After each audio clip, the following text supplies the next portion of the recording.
सत्संग जी, प्यार से कहना जी, धन निरंकार जी। सत्संग जी, महापुरुष कितने अच्छे सरल भाव से समझा रहे थे ना कि अगर दुखीपुर से सुखीपुर जाना चाहते हैं तो सत्संग जी इसको कैसे जाना होता है। तो सत्संग जी ट्रेन के माध्यम से समझाए ना कि अगर हम ट्रेन पे चढ़ जाते हैं तो हम जिस स्टेशन से चढ़ते हैं और जिस स्टेशन तक का टिकट है हमको जाना होता है, तो सत्संग जी हम बीच में कहीं नहीं उतरते। और कुछ क्षण के लिए अगर लोग उतर जाते हैं पानी के लिए या कुछ खाने वास्ते, तो बहुत सतर्क हो जाते हैं कि जल्दी से फिर इस पर चढ़ जाना है, नहीं तो कहीं ये ट्रेन छूट न जाए। सत्संग जी इसी प्रकार इस जीवन के बारे में समझाते हैं कि इंसान जो है सब अपने को कष्ट में महसूस करता है कि बड़ी कष्ट हो रही है। सब लोग को सुख की तलाश होती है, बहुत दुख है। अगर कोई पूछता है किसी से क्या हाल चाल है, अरे पूछो नहीं, बड़ी जीवन में दुख है, ये जीवन ही दुख है। कुछ इस तरह के समाचार कहते हैं, अरे जीवन नरक हो गया, बड़ी दुख है। तो ये जीवन में दुख है, अब इनको सुख की तलाश है, सुख के धाम जाना चाहते हैं। पर सत्संग जी ये क्या किए सुख की तलाश तो करते ही हैं, बहुत पूजा पाठ करते हैं, भगवान का नाम लेते हैं, कीर्तन भजन करते हैं कि भगवान मेरे जीवन में सुख दे दो। ये सुख की तलाश कैसा है सुख।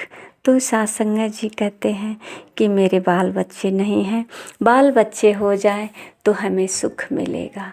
अब तो बाल बच्चे भी हो गए, नाती पोता भी हो गए, बहू बेटी सब तो हो गया, पर अब क्या दुख रह गया। सत्संग जी अब तो दुख हुआ, भगवान ने तो धन भी दिया, घर परिवार सब कुछ तो दिया, सुख नहीं मिला। क्यों? क्योंकि अब परिवार हमारे बस में नहीं है, हम जैसा चाहते हैं वैसा नहीं करता, सब मनमानी करते हैं, अपने अपने मन के मुताबिक चलते हैं। तो हमारे जो हैं बाल बच्चे हमारे विचारों से विचार नहीं मिला पाते। अब दुख का कारण तो हो गया ना। अब प्रभु कृपा करो कि मुझे इन मोह माया से मुक्ति करो, इस संसार से मुक्ति करो। बहुत कष्ट है संसार में, बहुत दुख है, अभी भी दुख ही है। तो फिर अब क्या चाहिए सत्संग जी, अभी भी सुख की तलाश है। वो सुख क्या है? तो सुख क्या है, अभी सुख कब मिलेगा, कैसे मिलेगा, सत्संग जी ये नहीं जानकारी होती है। तो हम बुढ़ावती तक भी सोचते हैं। सत्संग जी एक माता जी हैं, उनके कमर में करधनी है और करधनी में 3-4 चाबी के गुच्छे हैं और उस गुच्छे से वो बहुत अब क्या रखी हैं बंद करके तिजोरी में, बक्से में, पर वो कहती हैं बहुत दुख है। सत्संग जी सबसे बड़ी दुख तो उनके कमर के ये करधनी में है, चाबी जो ताला लाग करके रखे हैं अपने आनंद को, सुख को। सत्संग जी इंसान जो है ना कहीं कुछ ऐसे खजाने को रखा है जो दुख का कारण है, कहीं खो न जाए, कहीं कोई ले न ले, इसको हम संभाल कर रखते हैं। कहीं निश्चित रूप से बैठ नहीं पाते, रह नहीं पाते, भय बना रहता है सत्संग जी। इसीलिए साधु संत जो होते हैं उनके पास कोई ये धन और महल की इच्छा नहीं होती और वो रखते भी नहीं, वो स्वतंत्र होते हैं। केवल इनका शरीर ही इनके लिए एक साधन है और इस शरीर के साधन से ही परमात्मा का नाम ध्यान ले करके सिर्फ इसी को जपते रहते हैं, इसी का माला जपते रहते हैं। माला की भी इनको ज़रूरत नहीं, शायद माला भी कभी चोरी चल जाए, माला भी टूट फूट जाए, इनको माला की भी ज़रूरत नहीं है। ये सांसें है ना इनकी माला, ये सांसें हर एक सांसों में परमात्मा का स्मरण करते हैं, सांसों में करते हैं। कहते हैं कि सांसों क्या भरोसा, रुक जाए चलते चलते। तो इन सांसों से ही माला जपते रहते हैं। जब तक सांसें चलेगी परमात्मा का स्मरण करते रहते हैं। सत्संग जी, इनकी सांसें ही इनके लिए सारी कीमत है, धन है। और सत्संग जी, सतगुरु का एक एक वचन इनके लिए वो परम धाम तक जाने के लिए सीढ़ी है, पुल है। कहा जाए कि जन्म से मृत्यु के बीच का जो भवसागर है, इस भवसागर से कैसे पार होंगे, तो ये सतगुरु के शब्दों से ही, शब्दों पे चल करके, ये सतगुरु के एक एक शब्द ही जो है इनकी पुल है, पुल के समान है। ये और कोई सहारा नहीं लेते, ये इसी पे बढ़ जाते हैं, इस शब्दों का ब्रिज बना करके और इसी ब्रिज पे पार कर जाते। इस जीवन के यानी जन्म के किनारे से मृत्यु के किनारे तक इनका यही सहारा है, साधन है। सत्संग जी, जिसके जीवन में गुरु ही नहीं हो तो शब्द कहाँ से होगा, और राम धन का धन कहाँ होगा, जो वो इस सहारे, इस राम नाम के धन के, राम नाम के सहारे इस शब्द रूपी पुल पे चला जाए, सीढ़ी पे चढ़ता हुआ चला जाए, है नहीं कुछ। और ये अपने आप को बहुत निर्बल, कमज़ोर समझता है। और सत्संग जी, इसी कारण ये दुखी भी है। सत्संग जी कहते हैं, सद्गुरु का फरमान है कि परम पिता परमात्मा से नाता जो जुड़ जाता है, एक घराने जैसा सारा जहाँ नज़र ये आता है।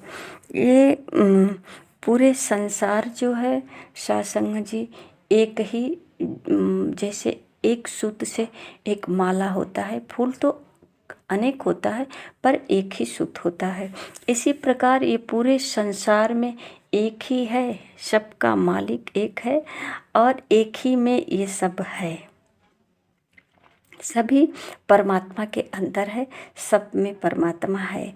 और सत्संग जी, संत जो है इसको अध्ययन कर लेते हैं, ये सतगुरु के द्वारा जब जानकारी प्राप्त कर लेते हैं तो सत्संग जी इनके लिए अब भव सागर से पार होने के लिए कोई घबराहट नहीं, इस संसार में सहज ही जीवन जी लेते हैं। सत्संग जी, एक नाव में जैसे बैठ करके दूसरे किनारे जाना होता है, तो जो नावी पे भरोसा करता है, नाव में बैठ जाता है और इस किनारे से उस किनारे का जो बीच का जो यात्रा होता है, वो जो है बिल्कुल स्वतंत्र और नदी में लहरें का आनंद लेते हैं और बिल्कुल आनंदपूर्वक आगे किनारा पर पहुंच जाते हैं। सत्संग जी, अगर किसी को भय बना होता है कि कहीं ये नाव डूब न जाए, कहीं ये नाव को छोड़ न दे, डुबा न दे, ये भय बना होता है, तो जब तक किनारा नहीं आता है तब तक हजारों देवी देवता का मन्नतें मानते, हजारों देवी देवता का नाम रटते रटते रटते रटते किनारे पे चले जाते हैं और उतर करके मानो कि कितने कष्ट में थे। सत्संग जी, इसी प्रकार ये जीवन है, जन्म से लेकर मृत्यु तक के। सत्संग जी, जो बीच का जीवन है ना, ये जो सतगुरु से ज्ञान प्राप्त कर लेता है वो बिल्कुल निश्चित रूप से स्वतंत्र हो करके इस जीवन को भवसागर से पार कर लेता है। बीच का जीवन इतना आनंदमय बिताता है, इतना सरल सहज बिताता है कि उसे किसी प्रकार का भय नहीं होता, भय मुक्त होता है। ब्रह्म की प्राप्ति, ब्रह्म की समाप्ति, सारे ब्रह्म समाप्त हो जाता है और जहाँ भी रहता है सब में परमात्मा को देख करके, परमात्मा का महसूस करते हुए अपने जीवन को इतनी सुगंधित बना करके सत्संग जी इस संसार में जस को प्राप्त करते हैं। और सत्संग जी ये संसार को इतना सुंदर देन देते हैं, जो भी इनके चरणों में आते हैं उनका जीवन धन्य हो जाता है। और सत्संग जी ये जो है आनंदित खुद रहते हैं, औरों को भी आनंदित करते हैं और सत्य की राह पे चल करके सबको सत्य का ही पाठ पढ़ाते हैं। सत्य ही बरतूं, सत्य ही बांटूं, सत्य है मेरा कारोबार, ये ज्ञानी पुरुषों का कथन है कि इनके सत्य के सिवा कुछ नहीं होता है। सत्संग जी ये सदगुरु के वचन से सदगुरु फरमाते हैं कि गुरु वचन का जल ही साधो, विषय विकार को धोता है। गुरु वचन के जल से साधो, यह मन उजला होता है। ये गुरु के वचन ही है, शब्द ही है जो मन के अंदर इस संसार के प्रति जो लोभ, लालच, क्रोध, अहंकार, ये घमंड, जो जितनी विकारें हैं ना, ये सब इनके सतगुरु के वचनों से ही ये सब धुल जाता है, सब साफ हो जाता है। गुरु वचन के जल से, गुरु के वचन के जल से ये मन बिल्कुल निर्मल हो जाता है, उज्जवल हो जाता है। सत्संग जी संतों ने फरमाया ना कि निर्मल मन जन सो मोहि पावा। जब निर्मल मन हो जाता है, सदगुरु के वचन से बिल्कुल निर्मल हो जाता है, शुद्ध हो जाता है, तो ये परमात्मा की प्राप्ति हो जाती है। और परमात्मा की प्राप्ति हो जाती है तब ये परमात्मा का गुणगान करने लगते हैं। जैसे कि मीरा जी गाती हैं, पायो जी मैंने राम रतन धन पायो। तो सत्संग जी इसी तरह से इस संसार में कहते हैं कि ज्ञान है होता वचन गुरु का, इस पर जो टिक जाएगा इस दुनिया में निर्मल सुंदर जीवन वो जी पाएगा।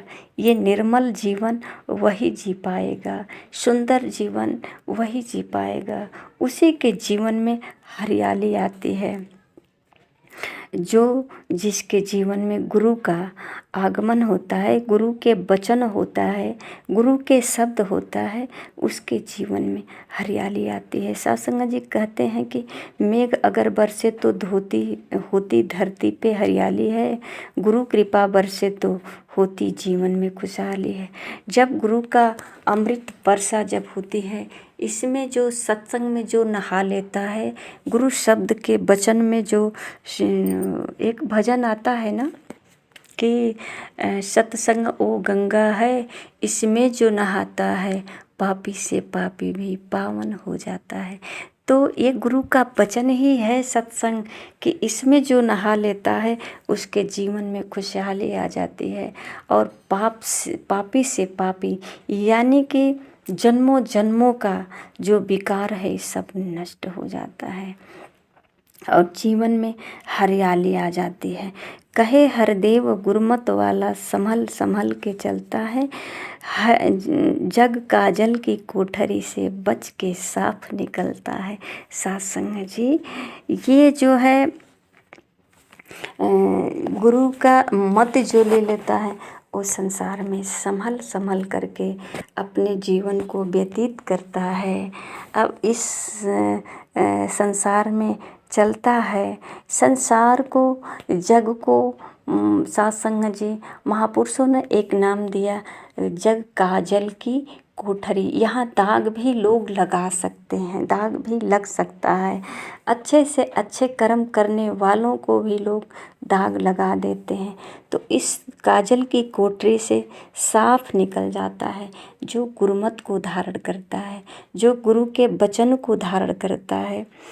तो सत्संग जी हम सद्गुरु के चरणों में आकर के ये जीवन ही मिला है, मानव जीवन ही मिला है, इसीलिए कि हम किसी तत्वदर्शी गुरु के चरण में जाएं, संतों के चरण शरण में आकर के। भगवान बुद्ध के शिष्य जो कहते हैं ना कि भगवान बुद्ध का एक ही नारा था कि बुद्धम शरणम गच्छामि, संगम शरणम गच्छामि, धम्मम शरणम गच्छामि। तो साधुसंग जी, ये निरंकारी मिशन भी यही कहता है कि सेवा सुमिरन सत्संग करो, संतों के संग रहो। साधुसंग जी, भगवान राम माता सेबरी से भी बोले ना कि प्रथम भक्ति संतन कर संगा, दूसर रति मम कथा प्रसंगा। ये जो है संतों का संग करना और संतों का वचन का श्रवण करना और संतों पे विश्वास करके कर्म करना, सेवा सत्कार करना, साधुसंग जी यही धर्म है। तो इसको हम सद्गुरु के बगैर नहीं जान पाएंगे। जब तक हमारे जीवन में संत नहीं आएंगे तब तक साधुसंग जी ये सरल स्वभाव नहीं प्राप्त होगा।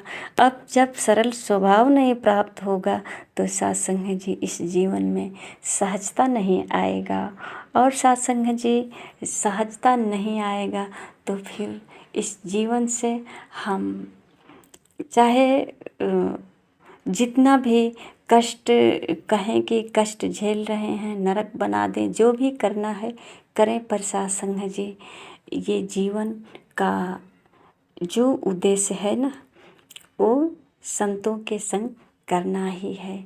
मानव जीवन में अगर जिसके जीवन में संत नहीं आए, जो संतों का संग नहीं किया, सत्संग नहीं किया, ये मानव जीवन बेकार है।